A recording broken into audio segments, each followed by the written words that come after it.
I'll put you out of your misery. Say wham. Who's on the Mount Rushmore motocross? Motocross and supercross.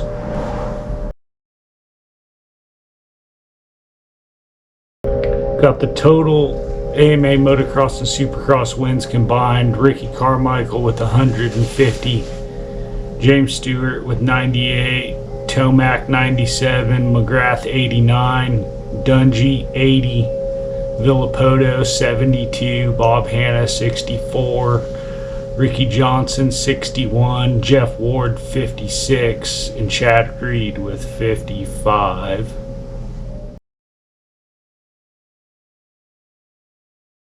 And then when you equate championships into the equation, though, obviously the list changes up quite a bit. You got Carmichael with 15, Villapoto with 9, McGrath 8, Dungey 8, Tomac 7, Rick Johnson 7, Jeff Ward 7, Bob Hanna 6, Brock Glover 6, and Jeff Stanton 6. And then the question becomes, what carries more weight, a championship or race win?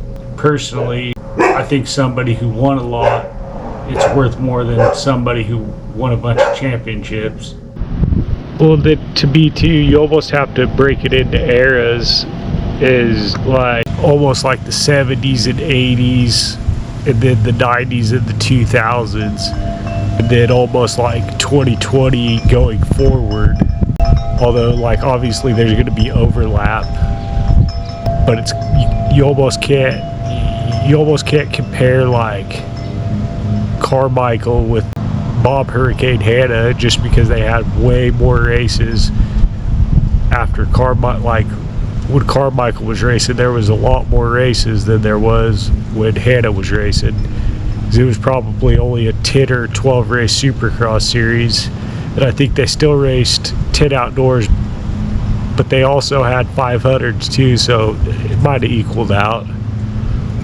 And as far as the Mount Rushmore motocross goes, I think two of them being Ricky Carmichael. Ricky Carmichael's like that's not even up for debate. I mean, they don't call him the GOAT for no reason. He won 150 races and 15 championships. The next closest as far as total race wins goes is Bubba Stewart with 98. And then you've got the next closest as far as championships goes is Villapoto, and he won 9. So you have to, Ricky Carmichael has to go on the Mount Rushmore. Jeremy McGrath, that one's not in question in my opinion either. Jeremy McGrath won 72 supercross races and 7 supercross championships, and he's the king of supercross. I mean, that's enough said. Now I feel like where things start getting a little murky is the next two guys that you pick for that. And for me, total race wins carries more weight than championships, so I think I would have to go with Bubba Stewart and Eli Tomac, obviously, as they're the second and third winningest riders of all time, like motocross and supercross combined. So I think for my Mount Rushmore, I would have to go with Ricky Carmichael, Bubba Stewart, Eli Tomac, Jeremy McGrath, no questions asked. You can't handle the truth!